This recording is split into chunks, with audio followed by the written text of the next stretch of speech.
पूरी तरह से कल यूएफा चैंपियंस लीग में बवाल मच चुकी थी पूरी तरह से। टीम्स ने कल सभी टीम्स ने मिलाकर पूरे मैच डे 8 में 64 गोल्स मारे थे। और कल हमें जिस तरह का मज़ा मिला थैंक्स टू यूएफा कि भाई उन्होंने ये नया लीग फॉर्मेट लाया है। पहले आप अगर आप नोटिस करते होगे तो आपको इस तरह का मज़ा अगर आपको चाहिए ना, तो आपको ये लास्ट कह सकते हैं कि एंड ऑफ द सीजन में ये मज़ा मिलता है, क्योंकि तब नॉकआउट स्टेजेस होते हैं, तब सभी टीम्स लड़ रही होती है लीग्स के लिए, अपने लोकल कप्स के लिए, एफए कप है या फिर कोपा डेल उनके लिए, मतलब कि तभी अच्छा माहौल होता है। बट कभी ग्रुप स्टेज चैंपियंस लीग के ऐसे माहौल में नहीं गए। यूजुअली 6 मैच डे होते हैं चैंपियंस लीग के ग्रुप स्टेज में, अभी तक आते आए हैं। वहाँ पे जब 3-4 मैच डे होते हैं तब हमें पता चल जाता है कि भाई ये 2 टीम्स होने वाली है जो कि क्वालिफाई करेगी in the next round of 16 fixtures. ये मैं पता लग जाता है। बट इस नए फॉर्मेट में आपको एक तरह से इजी हो गया, क्योंकि इस तरह से इस सीजन में जिस तरह से मैनचेस्टर सिटी खेली है, रियल मैड्रिड खेली है, बहुत सारी टीम्स ऐसी खेली है कि अगर वो ग्रुप स्टेज में खेल रही होती ना तो उनका शायद ये साल ना होता। तो ये मतलब कि समझ रहे हो, लास्ट सीजन तक जो फिक्सचर चल रहे थे ग्रुप स्टेज में, वहाँ पे आपको एलिमिनेट होने के चांसेस 50% थे। बट अभी ये नया फॉर्मेट जो आया है उसमें चांसेस कम होकर 33, 34%, 35% बन गए। मतलब कि ये एक ईजी फॉर्म बन चुका है चैंपियंस लीग का, यहाँ पे बड़ी टीम्स का बहुत फायदा होने वाला है। मैनचेस्टर सिटी कल डायनामो जागरेब से हारती है 2-1, फिर भी वो क्वालिफाई कर देती है इन द नेक्स्ट राउंड। वहीं पे डायनामो जागरेब मिलान से जीत जाते हैं, बट वो क्वालिफाई नहीं कर सकते टॉप 25 आते हैं। तो इट इज़ यूनिक है ना। और अगर हम कल की मैच के बारे में बात करें, कल सभी मैचेस को हम धीरे धीरे लेकर आएंगे, तो इट वर इंटरेस्टिंग। पीएसजी और स्टुटगार्ट की मैच में स्टार्ट करना चाहूँगा। पीएसजी के लिए कल ये मस्ट विन मैच था to qualify the top 24 fixtures. और पीएसजी ने कल starting of the match intensity अपने बढ़ा ली थी, और पूरी तरह से स्टुटगार्ट ने कल बहुत ही बेकार फुटबॉल खेला। उनकी डिफेंस और मिडफील्ड के बीच कोई पेयरिंग नहीं थी। अच्छा गेम कल स्टुटगार्ट की तरफ से नहीं था, जो हम एक्सपेक्ट कर रहे थे कि भाई स्टुटगार्ट ने जो मैड्रिड के सामने खेला था, जो कि अच्छी मैचेस खेलती आ रही थी, और स्टुटगार्ट को सिर्फ एक ड्रॉ चाहिए थी उनको टॉप 24 में क्वालिफाई करने के लिए। और ड्रॉ से पीएसजी का भी कोई बिगड़ नहीं रहता, वो भी ड्रॉ से टॉप 24 में आ जाती, उनका कुछ बिगड़ नहीं रहता वहाँ पे। बट पीएसजी को जीत चाहिए थी, इसलिए उन्होंने आराम से 3-0 हाफ टाइम में बनाकर फिर 4-1 डेम्बेले के हैट्रिक और वो सब 4-1 से स्टुटगार्ट के सामने उनके ही होम ग्राउंड पे जीत जाती है PSG. And that was a great match मेरे हिसाब से। दूसरा interesting match was Manchester City versus Club Brugge. Etihad Stadium पे ये मैच हुई थी। फर्स्ट हाफ में पेप गार्डियोला आ गया था डिप्रेशन में। फर्स्ट हाफ में 45 मिनट पे जिस तरह से क्लब ब्रूज ने गोल मारा था ना, पेप गार्डियोला का रिएक्शन था देखने लायक। उसके प्लेयर्स थे टेंशन में आ गए थे। उसने जिस तरह से टीम टॉक दी होगी, मैं मजाक भी नहीं कर रहा, अगर उसकी डॉक्यूमेंट्री आएगी ना इस साल, it is going to be super hit.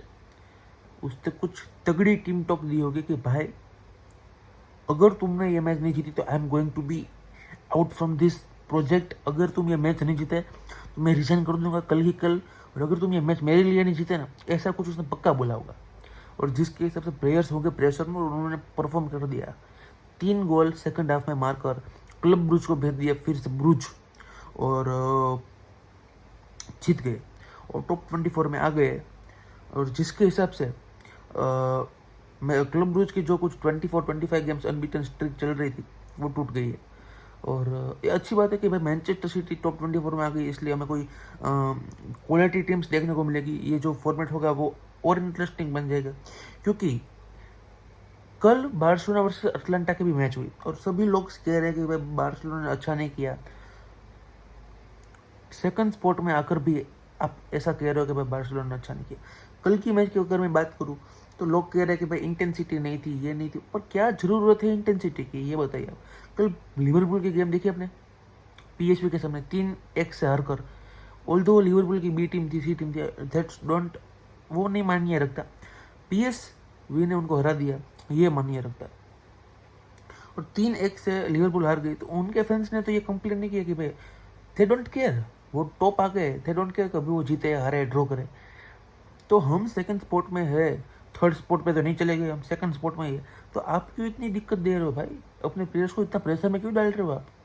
उनको कल हांसी फ्लिक द्वारा क्लियर इंटेंशन थे कि भाई हमें इस गेम को ऑल इन तरीके से नहीं जाना है, हम ऑलरेडी क्वालिफाई कर चुके हैं, अगर हमको ड्रॉ मिलती है तो we are more than happy, हमें कुछ नहीं करना है, हमें इंटेंसिटी अगली मैच के लिए अलावेश के सामने रखनी है, क्योंकि लीग में हमारा जो फॉर्म है वो इतना अच्छा नहीं चल रहा है, हमें उसको इंक्रीज करना है। हमें जब अगले हफ्ते मैड्रिड डर्बी होगी तब दोनों ही मैड्रिड की टीम प्रेशर में होगी, तो उसको एडवांटेज लेने के लिए अभी लीग में हमें अच्छा करना है। तो भाई कल की अटलांटा वाली मैच मेरे हिसाब से तो बिल्कुल अच्छी थी। ऑल्दो अटलांटा को बिग शाउट आउट कि भाई उन्होंने man on man defensive transition में हमको नहीं करना दिया अच्छा, और उन्होंने भी बहुत ही अच्छी तरीके से जिस तरह से बेंफिका खेली थी हमारे टाइम, वो हमेशा बॉल आप जितना डायरेक्ट वो बॉल हमारे सामने आप जितना डायरेक्ट रखोगे उतना आपको ऑफ साइड में पकड़ लेंगे, बट आप जितना बॉल को वाइड ले जाओगे और फिर आप कह सकते हो कि क्रॉसेस के ऊपर क्रॉसेस डालोगे, वहाँ पे ऑफ साइड होने के चांसेस कम है। तो दूसरा गोल जो कल आया सानियोलो का, वो इस तरह से आया, क्रॉस आया, और जिसके हिसाब से सेजनी ने कल दोनों ही गोल सेव हो सकते थे अगर वहाँ पर टर स्टेगन होता तो, बट अब हमें टर स्टेगन की महत्व, जब टर स्टेगन होता है वी ऑल नो थी कि भाई हमें वो चीज़ की वैल्यू नहीं होती है जब तक हम उसको गवा नहीं देते, और अभी हमें टर स्टेगन का महत्व पता चल रहा है कि टर स्टेगन चीज़ क्या है। ऐसे गोल तो छोड़ो, जो भी अनबिलीवेबल गोल्स होते हैं ना वो भी हम, that's interesting thing as well. Brest versus Real Madrid 3-0 वो तो होना ही था, 3-0 से ब्रेस्ट को हरा दिया है रियल मैड्रिड ने, और देयर एक फिक्सचर्स का मुझे पता चला कि भाई लिवरपूल और बार्सिलोना फाइनल तक नहीं मिलने वाले, बट वो राउंड ऑफ 16 में फेस करते हैं कि या तो PSG बेनफिका या तो ब्रेस्ट और मोनेको में से एक टीम को। और एक अनदर इंटरेस्टिंग पॉइंट ये है कि भाई मैनचेस्टर सिटी को शायद प्लेऑफ्स में बायर्न म्यूनिख और रियल मैड्रिड में से एक टीम मिलेगी, मतलब कि अगर रियल मैड्रिड और मैनचेस्टर सिटी प्लेऑफ्स में मिल जाते हैं ना, इट्स गोइंग टू बी कतल, it's going to be most interesting match playoffs की, मैं मजाक भी नहीं कर रहा, क्योंकि फिर सेल्टिक और बायर्न म्यूनिख होगी, PSG और बेनफिका नहीं हो सकती, बट मुझे लगता है कि PSG और मोनेको होगी शायद से, और ब्रेस्ट और बेनफिका मुझे लग रहा है कि ऐसा कुछ होगा। तो it's going to be an amazing tournament. इसके लिए इसका जो डिटेल्ड वीडियो होगा कल ड्रॉ होगी, और कल ड्रॉ होने के बाद मैं इस अगले प्लेऑफ फिक्सर का और राउंड ऑफ 16 का डिटेल वीडियो ले लूँगा। तो अगर आपको वीडियो अच्छी लगी तो लाइक कर देना, चैनल को सब्सक्राइब कर देना। मिलते हैं नेक्स्ट वीडियो में, तब तक के लिए टेक केयर।